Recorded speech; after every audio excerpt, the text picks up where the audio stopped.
नवरी मिये हिटलरला या मालिकेच्या 1 तारखेच्या भागात आपण पाहणार आहोत की एजेने लीलासमोर प्रेम व्यक्त केलेलं असल्याने एजेंच्या मनात भीती असते की लीलाला काही होणार तर नाही ना।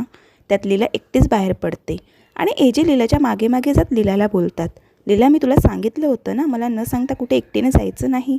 त्यावर लीला एजेंना म्हणते, मला असं समजलं इथे एक जवळच मंदिर आहे, तिथे आपण जे मागू ते आपल्याला मिळतं, म्हणून मला पण मन्नत मागायची आहे तुमच्या दीर्घ आयुष्यासाठी। त्यावर एजे म्हणतात, एवढं प्रेम कोण करतं लीला? त्यावर लीला म्हणते, मी करते आणि आयुष्यभर करेन। तर हा किशोरने पाठवलेला माणूस लीलावर निशाणा धरून बसलेला असतो आणि तो लीलावर गोळी झाडतो। एजे घाबरतात आणि बोलतात, लीलाच्या अंगावर निघालेले रक्त बघून एजे म्हणतात, म्हणून मी लीलास माझं प्रेम व्यक्त करत नव्हतो। ज्याच्यावर मी जीवापाड प्रेम करतो तो मला सोडून जातो, तू मला सोडून नको जाऊ, मी तुला काहीच होऊ देणार नाही। एजे लीलाला उचलतात आणि घेऊन जातात। आता एजे लीलाच्या प्रेमाचा दी एंड होणार की लीलाला एजे वाचवतील हे पाहणं खूप रंजक ठरणार आहे।